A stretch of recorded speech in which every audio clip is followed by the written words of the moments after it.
Las tintas son una parte muy importante de la escritura. Utilizar tinteros aporta una enorme variedad de colores y estilos, y, aunque el proceso de carga es más laborioso y la portabilidad más limitada, no hay comparación al juego que pueden ofrecer. Este es el tipo de tinta más habitual. Si no se señala ninguna información especial en la botella, es que estamos ante este tipo de tinta. Lo bueno de estas tintas es que tienen mayor variedad de colores y es mejor absorbida por el papel. Sin embargo, son poco resistentes al agua y a la luz solar, por lo que no es ideal si va a tener trabajo expuesto.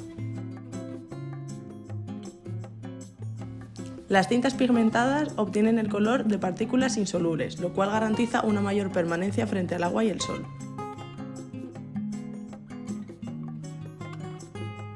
Sin embargo, suelen tener una variedad de colores más reducida y requieren mayor mantenimiento de la estilográfica, ya que los pigmentos pueden dañar la pieza si no se limpia con frecuencia.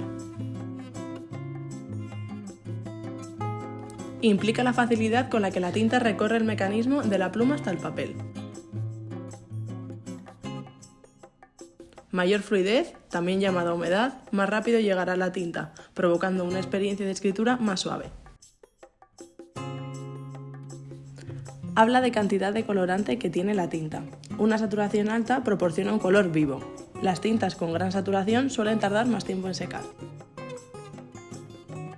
Esta propiedad es producida por la acumulación de tinta en ciertas zonas. El colorante se aglutina en lugar de mezclarse con el papel y da lugar a un tono metálico. Importante no confundir con shimmer.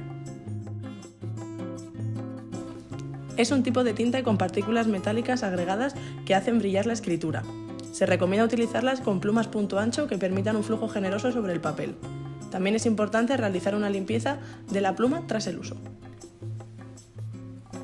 Ahora solo queda elegir su tinta favorita y disfrutar.